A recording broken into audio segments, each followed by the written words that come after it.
Ele é senador e grande nome da comunicação mineira. Vamos discutir a reforma da Previdência, saber a opinião dele sobre o atual governo de Minas. Carlos Viana é o entrevistado do Política em Foco de hoje.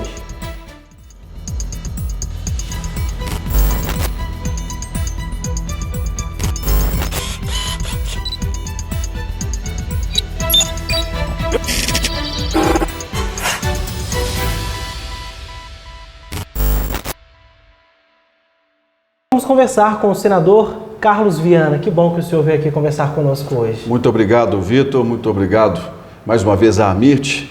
O meu abraço a todos e a todas as nossas telespectadoras. Para nós começarmos, eu gostaria que o senhor falasse sobre a CPI de Brumadinho, que o senhor é relator, inclusive, né? Nós temos ali uma convicção, uma confirmação em termos de provas, que é algo que nos machuca muito. As 290 pessoas entre os corpos e os 26 desaparecidos, essas pessoas poderiam estar vivas. As famílias hoje poderiam estar aí com eles, se divertindo, os filhos com os pais, com as mães, por uma absoluta irresponsabilidade da Vale. Nem o refeitório eles tiraram da Rota da Lama, sendo que 7 meses antes, todas as informações estavam disponíveis para os níveis de diretoria e gerência da Vale. Foi de uma irresponsabilidade absurda o que aconteceu lá em Brumadinho. Agora, a proposta da CPI é dar uma resposta legal. O que é isso? Entender dentro da lei brasileira o que foi que aconteceu de errado e fazer com que isso não se repita. Então nós temos a investigação criminal que está a cargo da Polícia Federal e do Ministério Público, da Força Tarefa, com a Polícia Civil de Minas.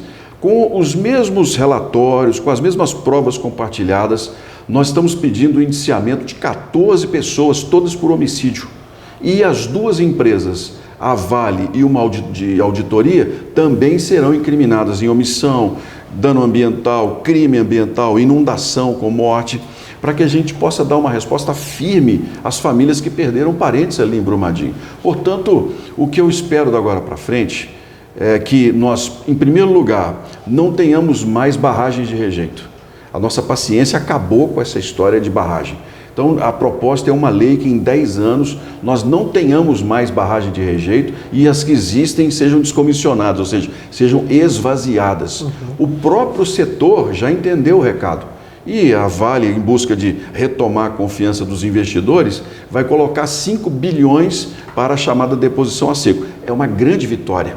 Para quem nunca conseguiu mexer nada contra a mineração, nós tirarmos 5 bilhões para que eles se reinventem, tenho certeza absoluta, foi uma força muito grande que o Senado teve. Outra questão que essa vai ser muito polêmica é a questão da CEFEM, que é uma contribuição federal de exploração mineral, que hoje é 3,5%, é muito pouco para um setor que deixa para trás a lama, uma riqueza que vai embora e que é subtributada. Nós estamos propondo que essa CEFEM vá para pelo menos 10% do faturamento bruto dividido entre estados e municípios. Sei que vai dar discussão, mas é a nossa proposta para que a gente possa melhorar a tributação. E outras questões, por exemplo, num desastre, num crime ambiental como aquele, o Estado não recebe o gasto com a polícia, não recebe o gasto com o bombeiro, com o uso dos helicópteros, as prefeituras têm muita dificuldade de receber indenizações no posto de saúde, nos psicólogos para atender a população.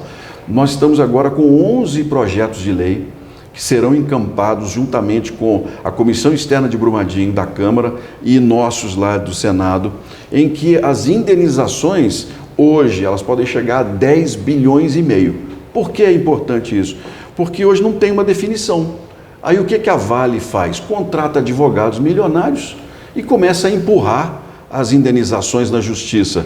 As famílias que perderam um parente, Vitor, a família não quer ficar mexendo nisso todo dia, não. Isso é muita dor para a família. Então a pessoa logo acaba fazendo um acordo totalmente desfavorável, porque não quer, é muito dolorido. É como se estivesse discutindo o valor da vida de uma pessoa, e não é isso. A Vale tem um estudo que cada morte custaria 10 milhões e meio de reais. A Vale está fazendo acordos hoje em Brumadinho de 300 mil.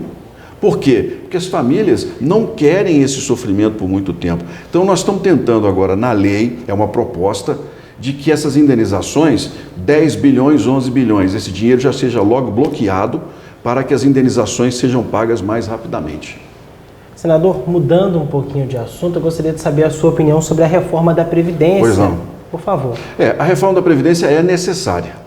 Quem disser que não precisa está mentindo ou enganando as pessoas. Então, tem sindicatos aí que eu tenho visto feito campanhas publicitárias cujos membros se aposentam com 35, 40, 50 mil reais. Esses não vão querer reforma de jeito nenhum, porque é exatamente nesse ponto é que está o problema. Agora, onde está o déficit da Previdência? Já ouvi muita gente falar assim, se você atacar os devedores da Previdência, você resolve o déficit. Não é verdade.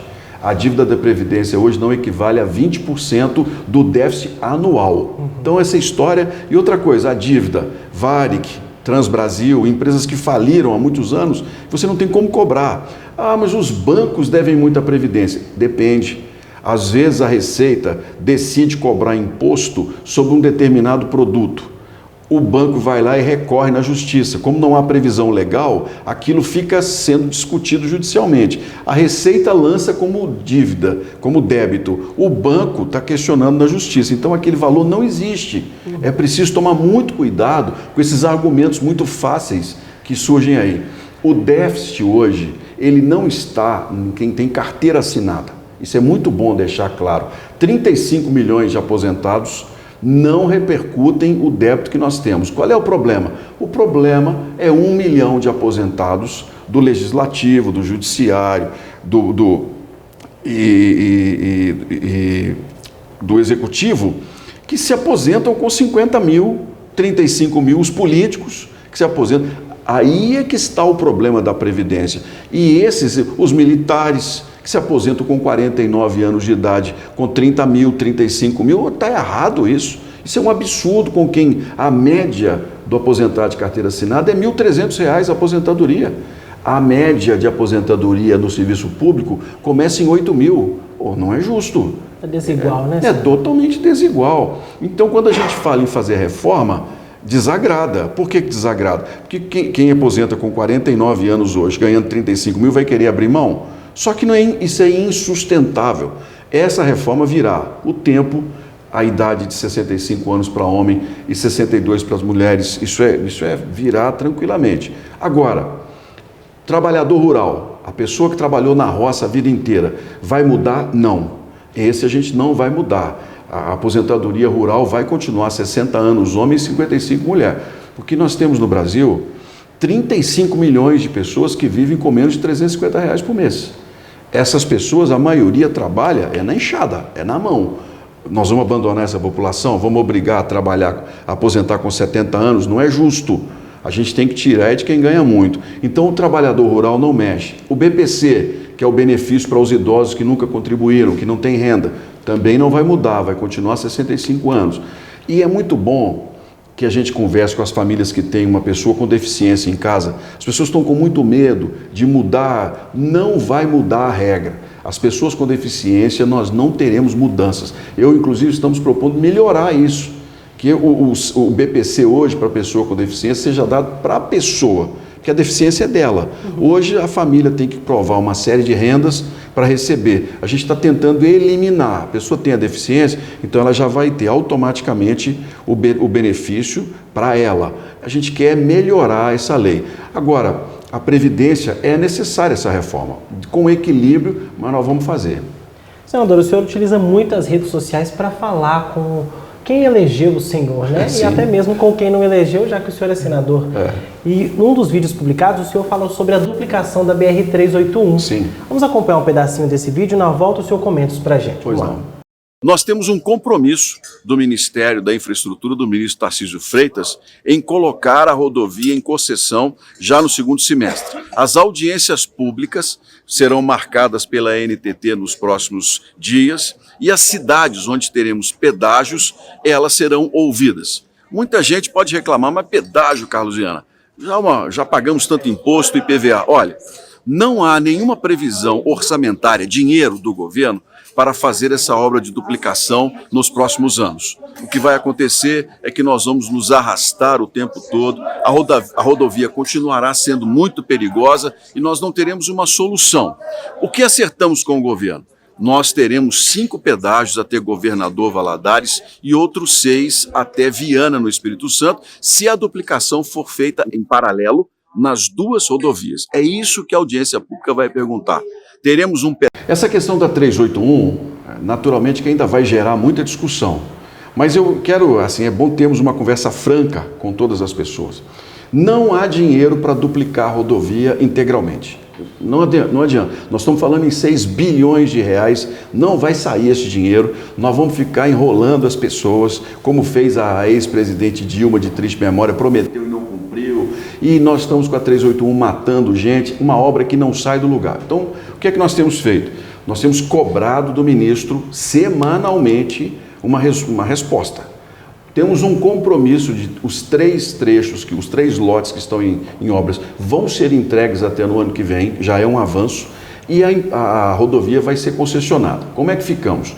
Nós conseguimos o compromisso de levar a duplicação até Governador Valadares. Antes era até Belo Oriente somente, agora vai até Governador Valadares. E depois nós queremos também a duplicação de João Monlevade até Viana, no Espírito Santo, que é a 262.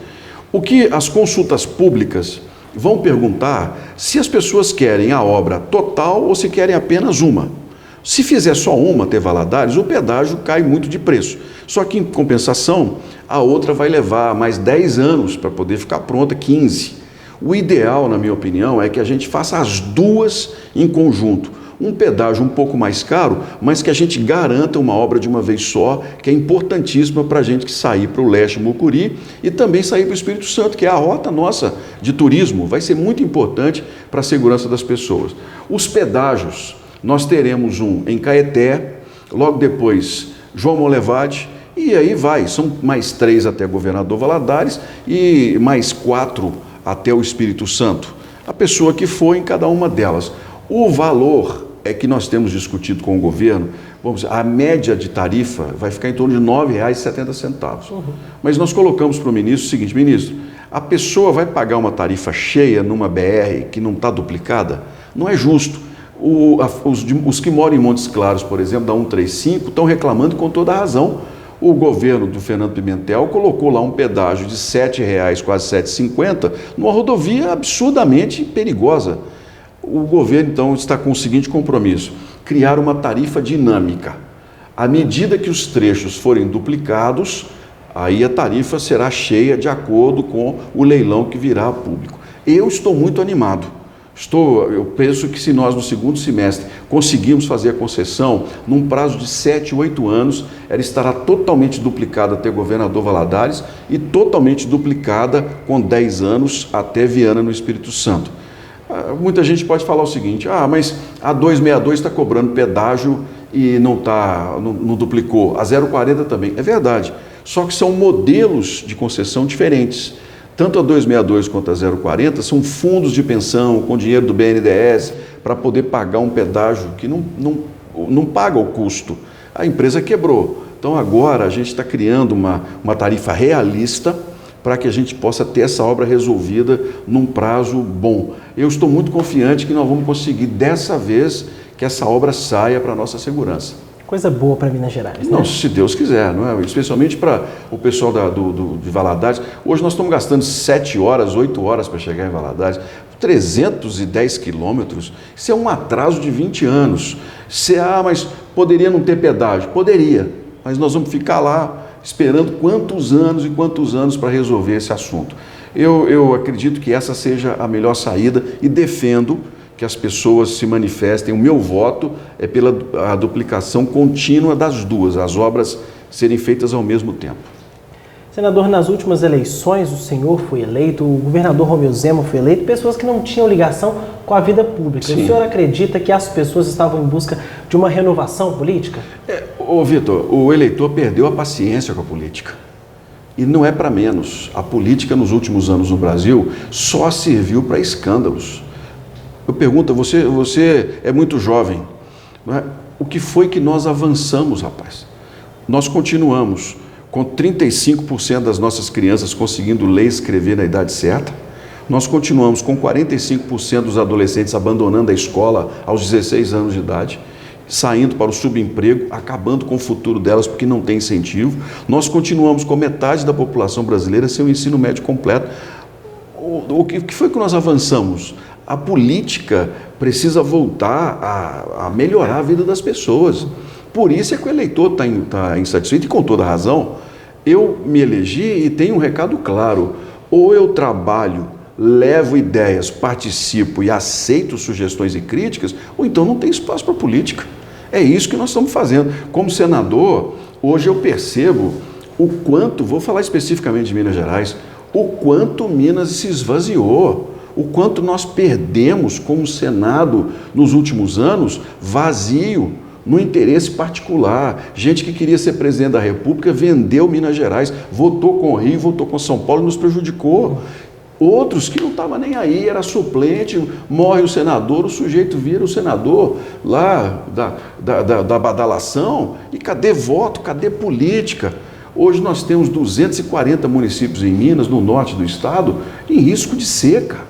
Nós precisamos voltar os nossos olhos para uma região de Minas Gerais que está muito carente. Nós precisamos voltar os olhos para 381, para 262. Nós temos que cobrar, sabe, a fatura da política de Minas. Minas sempre foi o estado por onde passam as grandes decisões nacionais. Nós perdemos isso e agora o nosso desafio, o meu especialmente de senador em primeiro mandato, é recuperar esse espaço e temos conseguido. Nós estamos lá entre os senadores mais ouvidos hoje. Estou como coordenador institucional de comunicação do Senado. Isso é uma deferência muito grande.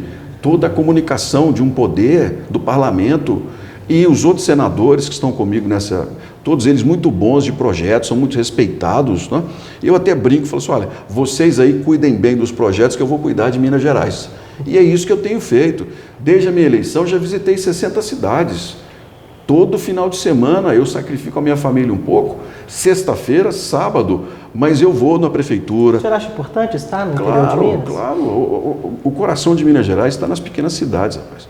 Você chegar numa cidade onde nunca foi um senador, as pessoas se sentem felizes, especialmente uma cidade onde eu fui majoritário, cidades onde eu tive votações expressivas. Tem cidade em que, por exemplo, 10 mil habitantes, que eu tive 4, 5 mil votos.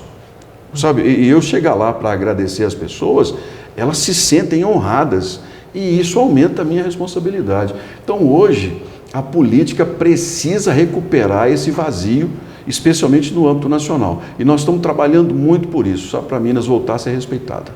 A Elaine, da Rádio Difusora lá de Ouro Fino, enviou uma pergunta para o senhor. A gente estava falando do interior de Minas, né?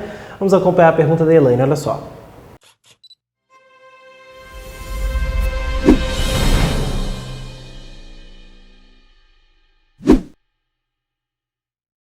Meu nome é Elaine Zoratini, eu sou da Rádio Difusora FM de Ouro Fino, Minas Gerais.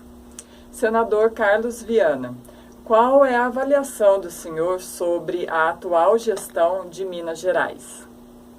Elaine, o governador Zema, ele recebeu o estado numa situação muito precária e não esperava ganhar, a verdade é essa.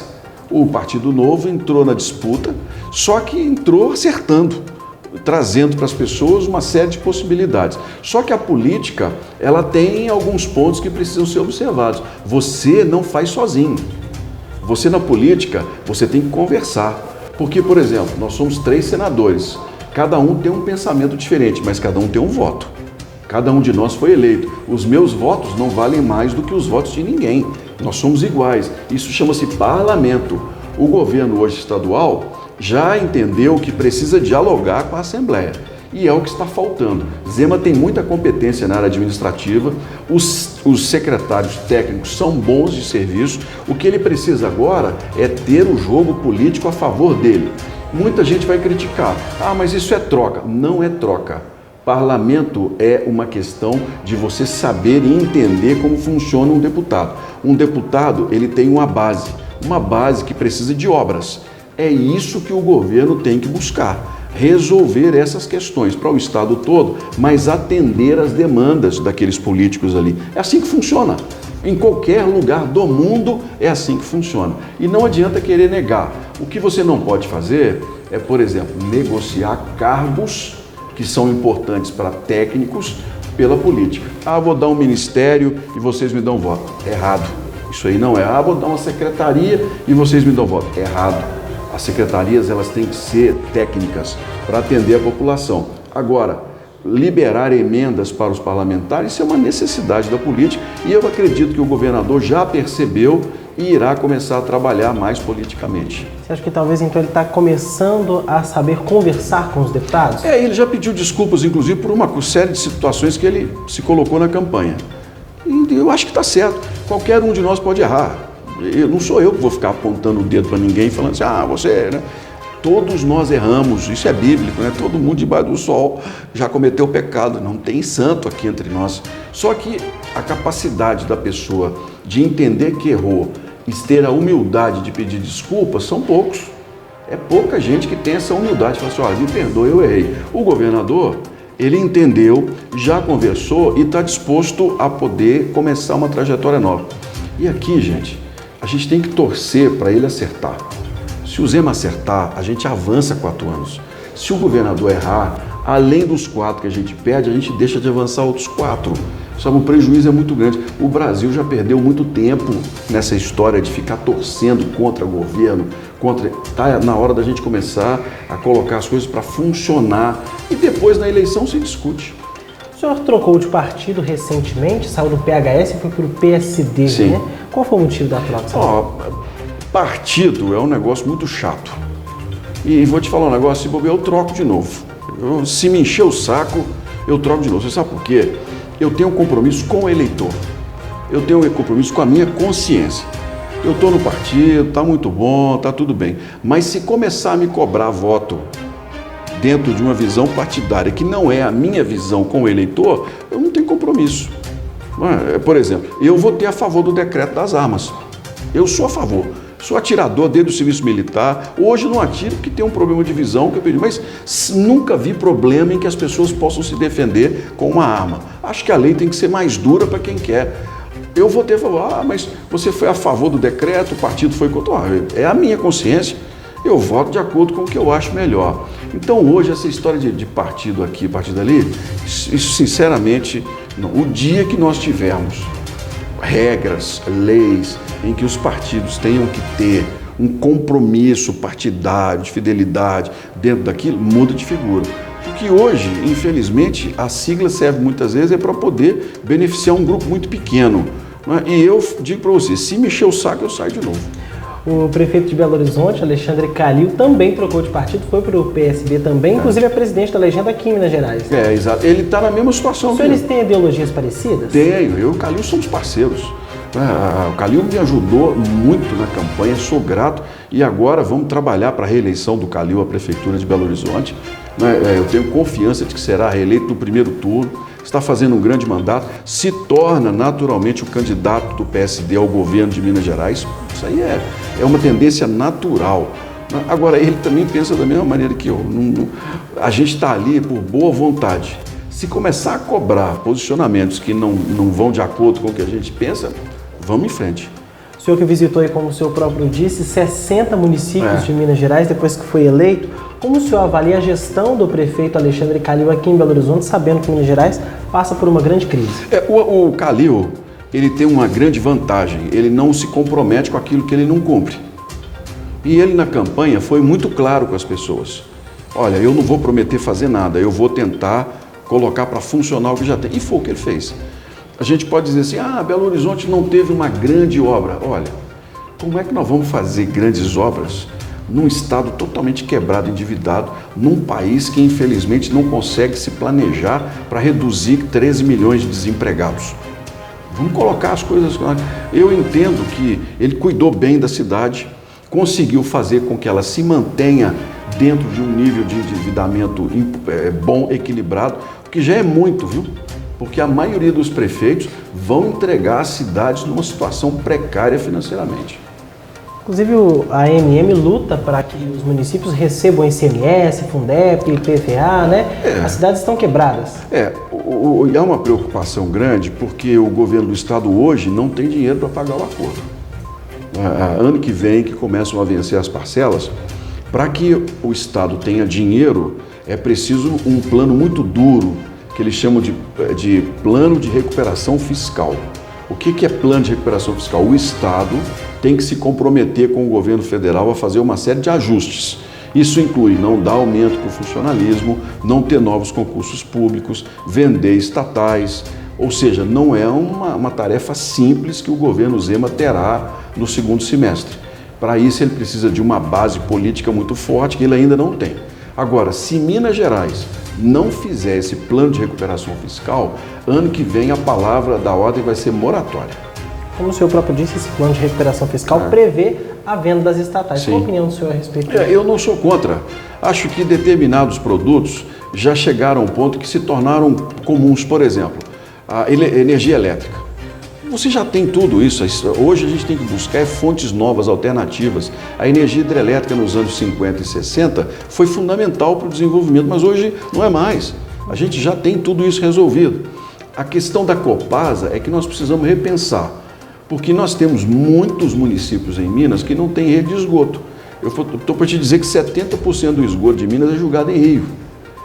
E isso o município não tem condições. Nós votamos agora um projeto de lei de saneamento básico no Senado, que está na Câmara, em que os municípios vão poder se juntar em consórcios e contratar empresas para cuidar do esgoto das cidades, como forma de trabalhar ali. Se isso não acontecer, o Estado tem a obrigação de agir. Então, saneamento básico, como a gente não tem ele ainda totalmente no Estado inteiro, eu penso que esse é um programa que a gente precisa repensar a venda dele. O Estado precisa agir, porque você ainda tem um trabalho social muito grande para ser feito. Agora, no restante, vamos raciocinar as estatais de Minas Gerais. A questão do minério, por exemplo, Codemig. Olha, qual é o problema de você colocar isso no mercado? No Brasil, Petrobras. Qual é o sentido? O governo nem é dono de tudo. Acho que a gente precisa ter uma visão muito mais realista ou menos ideológica das coisas em relação aos sistemas de produção. Gasmig, por exemplo. Nós temos um gás no Brasil que custa o dobro que custa em qualquer lugar civilizado. A Petrobras, que tem o monopólio, não tem dinheiro para poder invasar o gás do pré-sal e entregar para o país. Sabe o que a Petrobras faz? Ela queima o gás. Ela queima em alto mar o gás. Ou seja, nós pagamos uma conta de energia elétrica com 45% de imposto. A indústria brasileira vive de uma forma dificílima, não se desenvolve em muitas coisas porque não tem energia elétrica em conta, e o gás que a gente poderia trazer para desenvolver é monopólio do Estado e eles queimam o gás lá na frente. Precisamos ou não precisamos rever essa questão? Senador, para nós fecharmos, nos atualize dos seus projetos, dos seus trabalhos, conte para a gente e mande um recado aí para as pessoas que votaram no senhor para nós fecharmos o programa. Em primeiro lugar, mais uma vez, meu muito obrigado, parabéns pelo trabalho da AMIRT. Eu tenho uma preocupação muito grande com os pontos que, infelizmente, hoje fazem parte de um projeto que Minas Gerais precisa agir. A questão da mobilidade são as nossas rodovias. 381-262-040 é um compromisso que eu tenho de desfazer esse nó. Nós temos a questão do desenvolvimento regional, que infelizmente é desigual em Minas. Nós temos um norte do estado que precisa ser olhado com carinho. Nós temos um Jequitinhonha que precisa de apoio urgente. Nós temos um sul que precisa de mobilidade de estradas novas e um triângulo que precisa de energia elétrica ou de gás para poder desenvolver um parque industrial mais forte. Então, esses pontos nós temos ficado muito atentos lá em Brasília sobre Minas Gerais. É o que eu digo, assim, eu cuido do Estado. A minha preocupação hoje é trazer de volta para Minas Gerais uma melhor qualidade de vida que nós perdemos em 20 anos em que Minas Gerais ficou nesse embate de PT, PSDB, e o prejuízo ficou sendo nosso nas escolas, no dia a dia do Estado. É minha visão de que a política tem um compromisso em melhorar a vida das pessoas e é para isso que eu tenho trabalhado. Muito obrigado pela entrevista. Obrigado a você, que Deus abençoe a todos. Política em Foco de hoje fica por aqui, nós voltamos em breve com mais um programa. Até a próxima. Tchau.